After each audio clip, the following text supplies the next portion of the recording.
सभी को जय हिंद दोस्तों। आप सभी का हार्दिक स्वागत है जय हिंद रिएक्शंस पे। आशा करता हूँ कि आप सभी लोग बहुत अच्छे होंगे। तो आज हम आपके लिए एक लेटेस्ट और एक दमदार वीडियो लेकर आए, जिसमें आप देखेंगे भारतीय शेरनी और सुप्रीम कोर्ट की दबंग वकील नाज़िया राय खान का दमदार और बेबाक इंटरव्यू, जो कि वो देंगी भारत की वरिष्ठ और मशहूर पत्रकार अंबर ज़ैदी को, जिसमें ये बात करेंगी कैसे मोहन भागवत, जो कि आरएसएस के प्रमुख हैं, और मदनी आ गए आमने सामने। तो ये वीडियो काफी इंटरेस्टिंग होगी, आपको बहुत कुछ जानने को मिलेगा और मजा आएगा। तो इसे अंत तक देखें और चैनल पे नए तो चैनल को सब्सक्राइब कर दे। तो चलिए पहले ये वीडियो देखते हैं और अंत में इसके बारे में बात करेंगे। जय हिंद, जय भारत। पिछले कुछ दिनों से टीवी पर ना डिबेट्स का सिलसिला इतना ज्यादा मजबूत हो गया। पहले एक दो डिबेट होती थी, अब दिन में कई डिबेट बन रही है। मतलब मुद्दा हम लोगों के वाला ही है कि भाई पहले मोहन भागवत जी उत्तर प्रदेश गए, वो योगी आदित्यनाथ और जितने भी वो मंत्री हैं वहां के, उन लोगों से मुलाकात की। वहां पे जो उन्होंने बयान उन्होंने दिया वो काफी उस पर चर्चा हुई। फिर उसके बाद मदनी मौलाना मदनी है, उनका भी रिएक्शन आ गया घर वापसी को लेकर जो उन्होंने कहा, तो उन्होंने भी खून खराबा और क्या कुछ जिस तरह से सख्ती से उनका रिएक्शन आया। सबसे पहले इन दोनों को आप कैसे देख रही हैं? क्या घर वापसी कर देंगी नाजिया, जैसे कि या Why फिर you asking me only? Is this not a valid question about you too? मुझसे भी ये पूछा जा रहा है घर वापसी करेंगे। मैं भाई मैं तो घर पे ही हूँ अपने, मैं तो कहीं कहीं नहीं हूँ। टीवी पे मुझसे सब ये पूछे आप घर वापसी करेंगे, मैं कहा भाई मैं तो यहीं पे हूँ, मैं तो कहीं गई नहीं, मैं कौन सी घर वापसी करूंगी।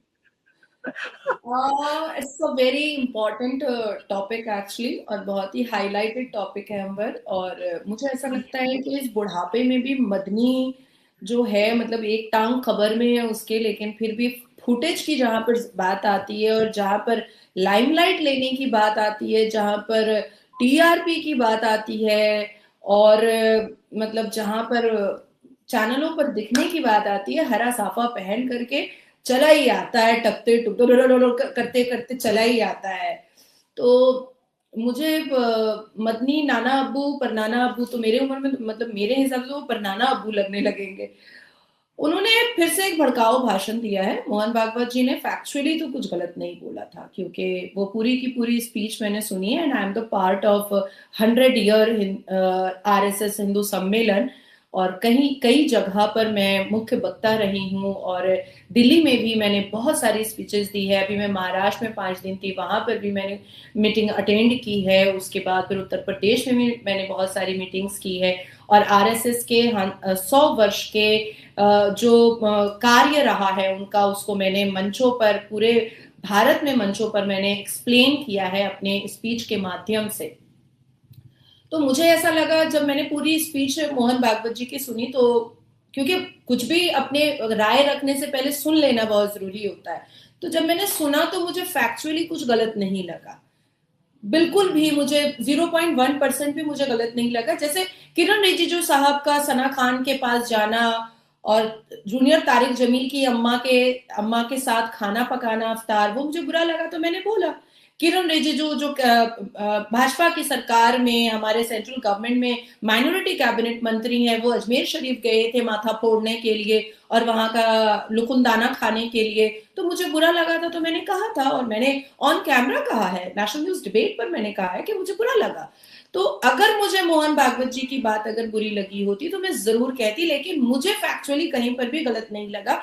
बिकॉज जिन्ना जिन्ना अब इसको और भी डिकोड करते हैं ताकि लोगों को सही से समझ में आए। जिन्ना जो सुअर खाने वाला मुसलमान था, जो सिगार पीने वाला मुसलमान था, जो कोठा चकला में जाने वाला मुसलमान था, जो लौंडिया और बांदिया रखने वाला मुसलमान था, जो सूट बूट में रहने वाला मुसलमान था, और उसके दादा अब्बू का नाम क्या था? प्रेमजी भाई ठक्कर।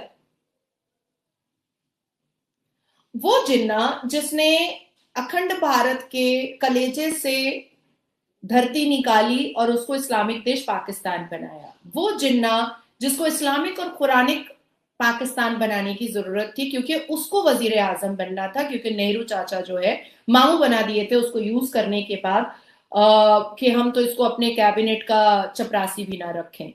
तो वो जिन्ना जिसके नाम से इस्लामिक और कुरानिक देश पाकिस्तान बन गया, जिसके कहने पर इस्लामिक और कुरानिक देश पाकिस्तान बन गया, उसके दादा अब्बू का नाम प्रेमजी भाई मगजी ठक्कर था।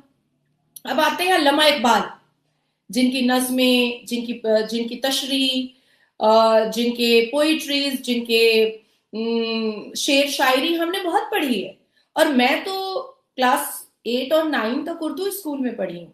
तो मैंने तो अल्लामा, हाँ, इसलिए तो मुझे क़रात, नात, ये सारी चीजें आती हैं। लोग क्यों चौंक जाते हैं कि अचानक से नाजिया क़रात क्यों पढ़ देती है, अचानक से नाजिया नात क्यों पढ़ देती है और कैसे पढ़ देती है। तो अब आप एक उर्दू स्कूल में पढ़ रहे हो तो क़रात और नात तो सुबह में पढ़ाई जाती है। तो अल्लामा इकबाल हो, मीर तक़ी मीर हो, गालिब हो, इन सब की नज़में और इन सब की शेर शायरी मेरी जुबान पर है, लेकिन मुझे यूं शेर शायरी करना मुझे पसंद नहीं है, इसलिए मैं इन सब चीजों में जाती नहीं हूँ। तो अल्लामा इकबाल के दादा अबू का नाम बीरबल सापरू था। अल्लामा इकबाल ने खुद लिखा है, खुद कहा है कि मेरे दादा अब्बू का नाम जो था वो बीरबल सापरू था। उसके बाद उमर अब्दुल्ला, जो अभी जम्मू एंड कश्मीर के मुख्यमंत्री हैं, उनके दादा अब्बू ने अपनी जो कथा लिखी थी, अपने जीवन पर जो किताब लिखी थी, उसमें उन्होंने बताया था कि उमर अब्दुल्ला के दादा अब्बू ने अपनी किताब में, अपने ऊपर लिखी हुई किताब में उन्होंने बताया था कि उनके दादा अब्बू का नाम बाल मुकुंद कौल था। उसके बाद बेनजर भुट्टो पे आते हैं, जिन्होंने अपनी तकरीर में कहा था कि राजस्थानी हिंदू राजपूत के परिवार से मैं आती हूं। उसके बाद फिर तारिक जमील, वही तारिक जमील जो 72 वर्जिन हूरों के बारे में बताता है, पाकिस्तान से बैठ करके 135 फुट की होंगी झरने और नदियां होंगे। तो उसने खुद कहा कि उसके जो दादा अब्बू हैं उनका नाम रामदेव चौहान है। उसके बाद सकलैन मुश्ताक, जो पाकिस्तान का क्रिकेटर है, उसने खुद कहा इंटरव्यू में कि उसके दादा अब्बू का नाम रौर सिंह था। अब हम भी अगर अपने ग्रेटेस्ट ग्रैंडफादर से थोड़ा आगे निकलेंगे तो कहीं कोई चौहान, राजपूत, गुज्जर कहीं ना निकल जाए। इवन मैं अपना प्रैक्टिकल एक्सपीरियंस बताती हूँ कि 2022 में हमारे घर में ईद का बहुत अच्छा जश्न होता है, हर साल होता है, जिसमें सबको बुलाया जाता है। मेरे अब्बा जो हैं वो ऑर्गेनाइज करते हैं, वो उनकी तरफ से होता है साल में एक बार। तो हम लोग उस साल कैलकाटा में थे, और कैलकाटा में बहुत सारे, तकरीबन 1000 लोगों को कम्युनिटी जो हॉल है नीचे अपार्टमेंट में, उसमें बुलाया गया था। अब खाना खाते खाते मैंने पूछ लिया दादा अब्बू से, इससे अपने अब्बा से, कि दादा अब्बू का नाम तो मुझे पता है लेकिन मेरे परदादा अब्बू का नाम मुझे नहीं पता, तो बताओ मुझे। अब वो चुप, वो कुछ कह ही नहीं रहे। तो मैंने कहा कहीं ऐसा तो नहीं कि दाल में कुछ काला है? तो कह रहे तुम यहाँ से उठो और निकलो यहाँ से। मैंने कहा नहीं, मुझे आप बता के रहो, अब दाल में मुझे कुछ काला नजर आ रहा है। अरे मुझे मेरे परदादा अब्बू का नाम नहीं पता होगा, लेकिन मेरे अब्बा को तो अपने दादा अब्बू का नाम पता होगा। मैं थोड़ा दूर हो गई ग्रेटेस्ट ग्रैंडफादर पे, लेकिन मेरे अब्बा के तो वो अपने ग्रैंडफादर हुए ना। तो मैंने कहा बता दो ना। तो कह रहे नहीं मुझे कुछ नहीं बताना है। तो सिर्फ मुस्कुराए जब मैंने ये कहा, हिंदू तो नहीं थे कहीं, तो वो मुस्कुराए और कहे कि जाओ ईद मनाओ। ठीक है। तो मेरा तो क्लियर है भाई कि मेरे जो ग्रैंडफादर हैं वो कन्वर्टेड है, और यही रीजन है कि मेरे परिवार का और मेरा एक बहुत ही खूबसूरत लगाव सनातन धर्म से है।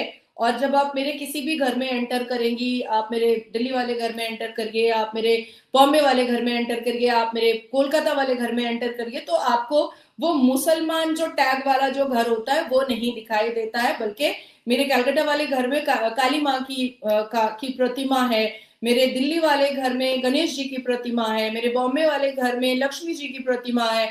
तो हम लोग इस तरीके से रहते हैं। तो मुझे ऐसा लगता है कि मोहन भागवत जी ने ऐसी कोई गलत बात नहीं कही है जिसके लिए मदनी को अपनी लड़खड़ाती जुबान और एक पैर खब्र में और दूसरे पैर मंच पर लेकर के आना पड़ा। दूसरी चीज आती है कि उन्होंने ये कहा कि बहुत आए इस मुसलमानों को, 20 करोड़ मुसलमानों को ये घर वापसी कराएंगे, बहुत आए और गए, इस्लाम जिंदा था और कयामत तक जिंदा रहेगा।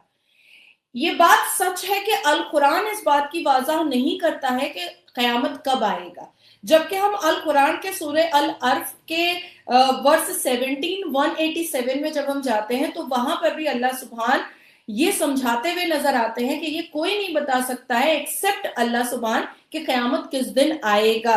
लेकिन जब भी हम अल कुरान की वजाहत से बात करते हैं, अल कुरान की आयतों और हदीसों से जब हम आयत और सूरत से जब हम बात करते हैं अंबर, तो तुरंत हमें कमेंट बॉक्स पर या हमें जो पैनलिस्ट होते हैं वो तुरंत कहते हैं मतलब तुम हदीस को नहीं मानती, मतलब तुम सही अल बुखारी को नहीं मानती।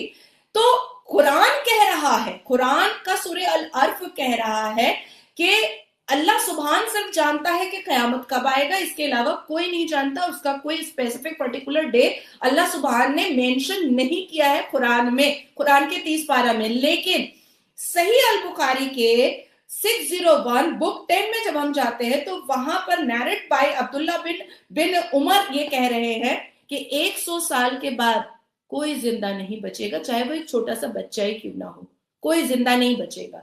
तो सही अल बुखारी के हिसाब से 100 साल तक होना चाहिए। तो सही अल बुखारी कब लिखी गई और 100 साल कंप्लीट हो गए, तो ये अपनी फ्लेक्सिबिलिटी के हिसाब से, जैसे स्मार्टफोन इस्तेमाल करते हैं, बैंक इस्तेमाल करते हैं, सारी चीजें इस्तेमाल कर लेते हैं, तो उसी तरीके से फ्लेक्सिबिलिटी के हिसाब से ये 100 साल बढ़ाते भी जा रहे हैं कयामत का।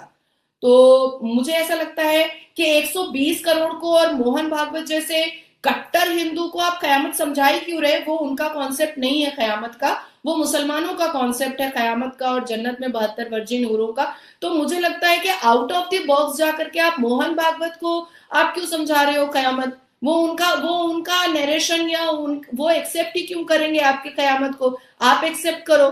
तीसरी बात आती है कि उन्होंने घर वापसी, मतलब मुसलमानों को पकड़ो और उसके बाद फिर उनको कूटो और कूट करके चूर दो और चूर करके कहो कि तुम हिंदू में आ जाओ। This is not possible. उन्होंने ऐसा कहा ही नहीं है। हमारे में दावत इस्लाम है, हमारे में अल-तक़िया है, हमारे में जजिया है, हमारे में जिहाद है। हमारे अल कुरान में और सही अल बुखारी में कई ऐसी आयतें हैं, अनकाउंटेबल ऐसी आयतें हैं जिसमें यह कहा गया है कि पहले काफिरों को समझाओ, उनको बुझाओ, वो ना माने तब फिर उनके ऊपर जजिया लगाओ, टैक्स लगाओ, फिर भी ना माने तो जिहाद करो। और जिहाद की दो परिभाषा हमारा कुरान और सही अल बुखारी समझा रहा है, ऑथेंटिक बुखारी समझा रहा है कि जिहाद के दो वैरायटीज हैं, एक होली वॉर है और एक अपने व्यक्तिगत जीवन के खराब चीजों को निकालना है। जैसे मैं स्मोक करती हूँ, कई बार मैं सोचती हूँ कि भैया छोड़ दूं, लोग मजाक भी उड़ाते हैं कि इसके देखो गम्स कितने काले हैं, तो स्मोक करने की वजह से हो जाते हैं।